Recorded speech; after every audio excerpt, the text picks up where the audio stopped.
So without further ado, we'll move into our program, and I would like to call up to the table here the presenters for this. This is the announcement of the treaty partnership with Pembina on Planet, and I would like to call forward from Pembina, Wendy Ross and John Young, and from Castle Rock, Gautam Rao.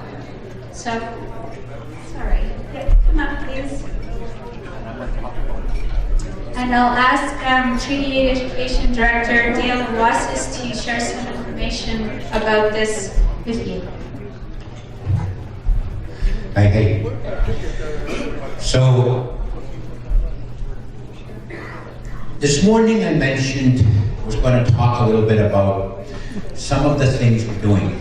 One of the things we need to look at is developing capacity to develop our curriculum. Today we want to talk about what does that curriculum look like, who's going to teach that curriculum, that's today's activity. But one of the things we've been really struggling with and having a hard time with is finding the mechanism and the capacity to actually start developing. In our work, we came across the folks Castle Rock. We went to visit them, and they introduced us to a product called Solaro.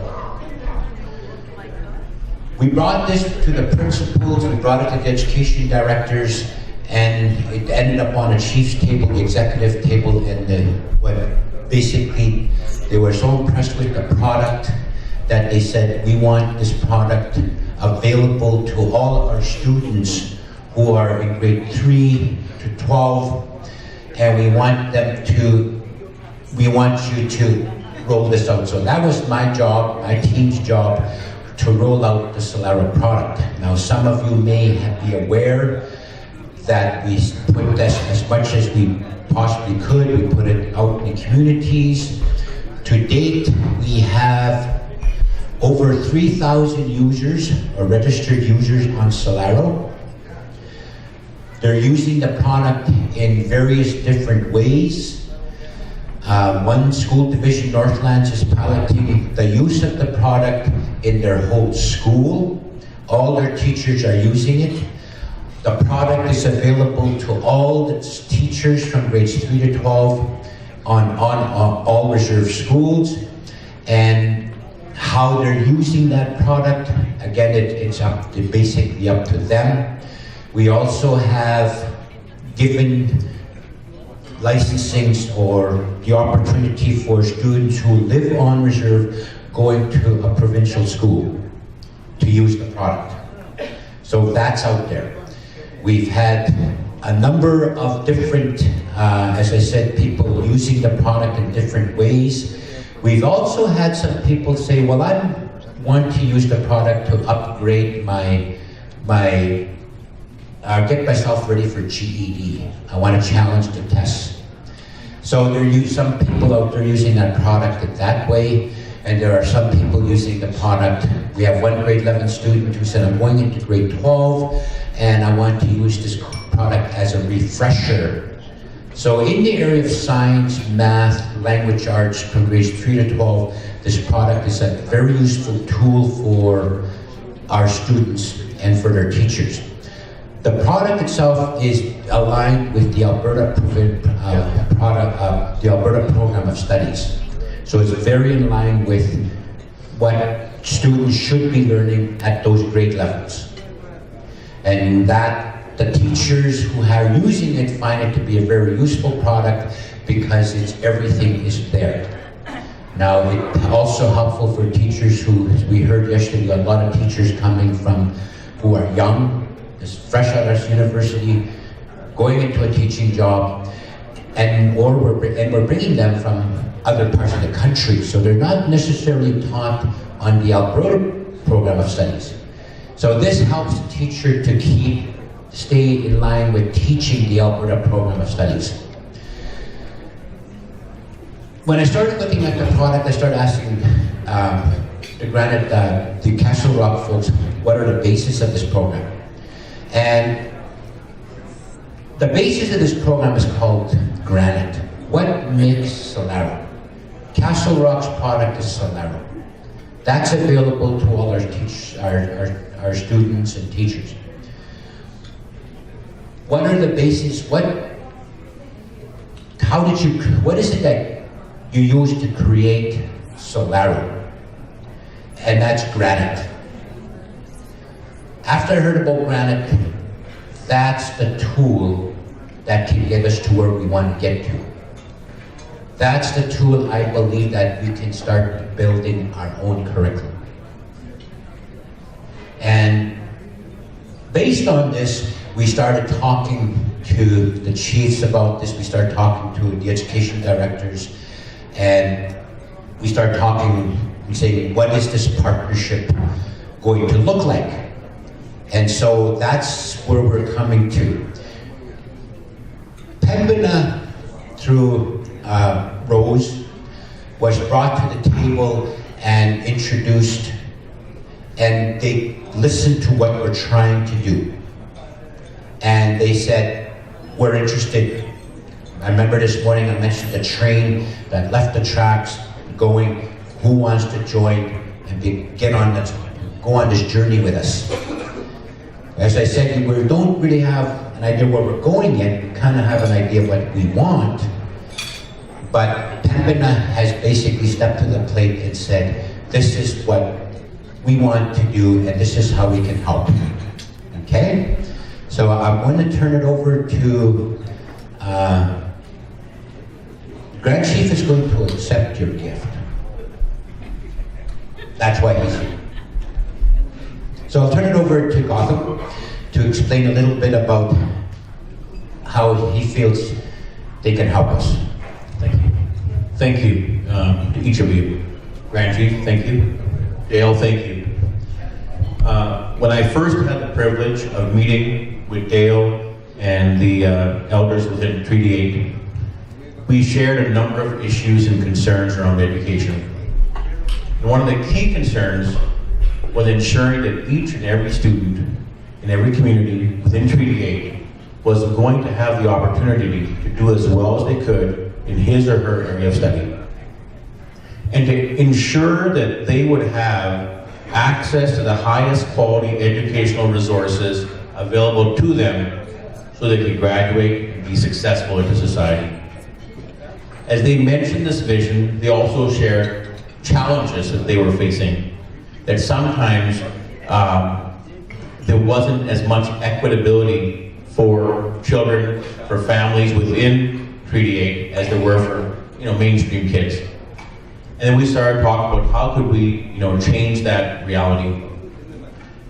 We started the relationship with a small pilot, as Dale had mentioned, of introducing Solaro to each and every student who lives on reserve and goes to school on reserve, who lives on reserve and goes to school in mainstream public schools.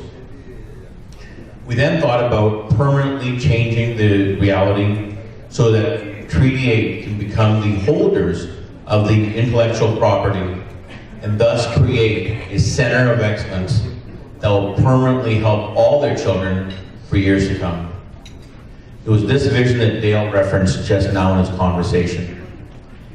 Ultimately, if this is done properly, Treaty 8 will be in control of their educational outcomes moving forward into the future and can serve as a gold standard for many communities across Canada that suffer some of the same plagues.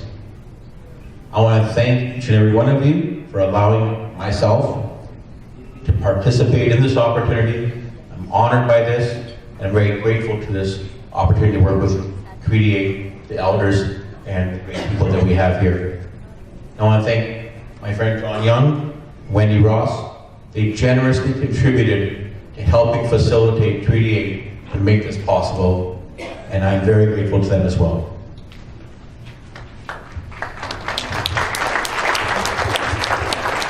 So we'll get the industry folks to make their announcement and let us know what they're doing.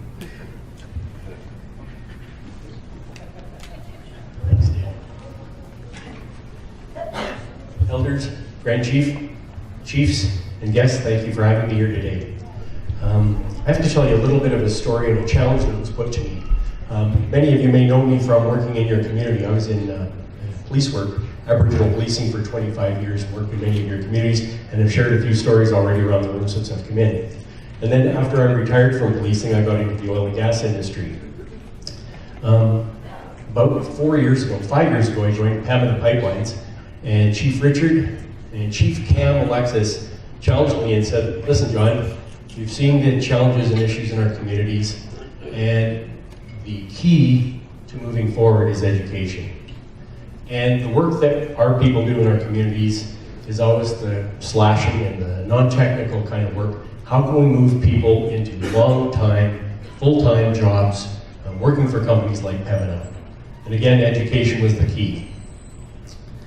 And having worked in your communities as a police officer, I saw the children that got into trouble, and education is their key as well. So when I was approached by Grand Chief Steve to come in and have a conversation about this product, I said, well, actually, I'm having a few conversations about education right now. Let me tell you about them. And inside Pembina, we made a commitment to start employing people in non-technical jobs, in technical jobs, I should say. And so, thanks to Richard and Cam, who pushed me so hard, and they held my feet to the fire. Last year, we ended up creating 26 new positions for full-time employment in Pembina. Many of those are operators, so if they want to have a job working for Pembina for 35 years, they can. We partnered with Women Building Futures here in Edmonton, and this year we hired 4 women apprentices. We're going to do the same thing this year. Even though the economy is much tougher, we made the commitment to do that. But the challenge to get people into those roles was education. So the University of Calgary approached me and said they're starting up a new pilot program, and they're focusing, starting in Treaty 8 and starting with Forest Lake. I was going to comment to Eugene that we've partnered with the University of Calgary, and actually asked Rose if she would get involved in that project, and she accepted that challenge as well. So just before Christmas, I went into the Treaty 8 offices, and that was Grand Chief, first time I met our partner here with Solero, and Dale's very passionate about his work, I must tell you. And it only took us one meeting, and I said, I'm in. So before I get to the announcement that I wanted to do, I also wanted to announce and introduce Wendy Ross, who's standing up with me. She was just promoted to the new manager of Aboriginal Relations in Pembina, so you're going to be seeing a lot more of her. So please welcome her to Treaty 8. So I wanted to just say, Chief, that on behalf of Pembina, for starting on our partnership, I'd like to commit, we're going to give you $50,000 to start off on this product. And hopefully we can get other companies to step up to the plate too. Thank you very much.